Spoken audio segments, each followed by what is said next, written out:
Welcome to American Dream TV. I'm Krista Hopkins, your host, and I'm here in the heart of Washington wine country. And I have the privilege today to meet with one of the premier owners of a winery, John Bookwalter of J. Bookwalter Wines. Hi, Krista. How are you? Hi, John. How are you doing? Great, thank you. So tell us where we are. So we're on top of the Bacchus and Dionysus vineyards, one of the oldest vineyards in Washington State, planted in 1972. But we're at the 46th parallel, where if you wrap that around the world, it intersects Bordeaux, Southern Rhone, and Tuscany, places where great wines have been grown for hundreds of years. So we have the right soil, we have plenty of access to water, and 300 days of sunshine.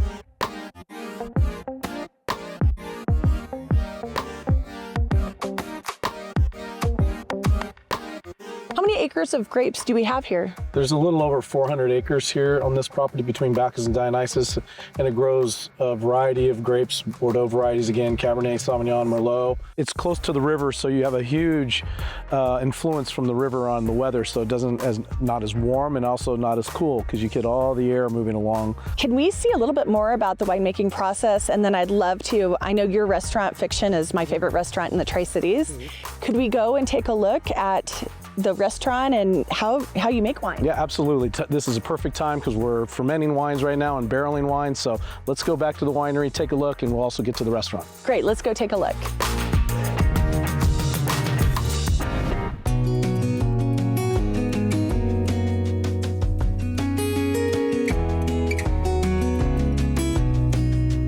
Winery's been around since 1983. 83. Yep, so we're one of the oldest wineries in the state. There was about 25 wineries in 1983, and there's 1,050 now. So this Cabernet Sauvignon protagonist, is it 100% Cabernet? We're always blending. We jokingly say we're blendaholics.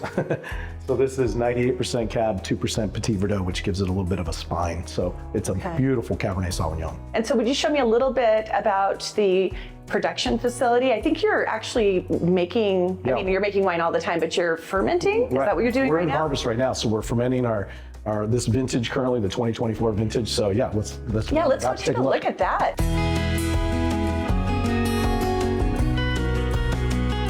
So tell me, John, what are they doing back here? So we're filling the French oak barrels with, I'm assuming, red wine at the moment, most likely, because it's a red barrel. We have two barrel rooms. One is a fermenting barrel room, so I have to keep this room around 72 degrees, so the wines continue to finish fermentation, primary fermentation, and then they'll go through a secondary malolactic fermentation. Our finished barrel room is always cool, about 58 degrees and 70% humidity.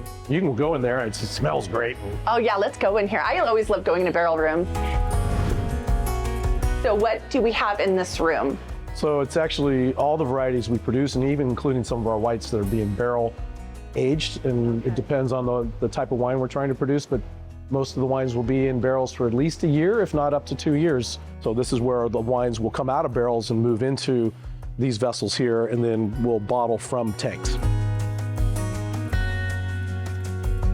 John, is this kind of where you grow some of the food for the restaurant? Yeah, a few of our vegetables and a lot of our herbs are actually grown. And why don't you take these so that you can use it for your tomato bisque soup? Thank you, yes. That is one of my absolute make a half a favorites. cup. Okay, perfect.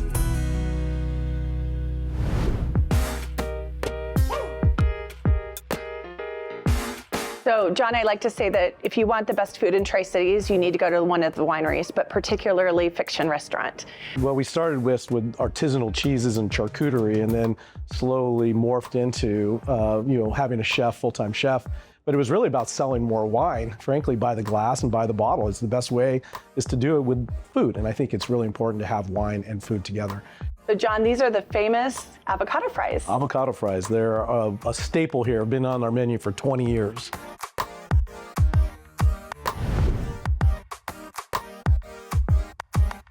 So this is where they have the Children's Reading Foundation of the Mid-Columbia's event. And I know your last name is Bookwalter, so of course it ties in with the literary thing, but it seems very genuine that it's dear to your heart to promote literacy. Yeah, I mean, it is core to our nature, and I always feel that, businesses in a community are only as strong as their community, so you have to be civically minded and give back. Wonderful. Thank you for doing that.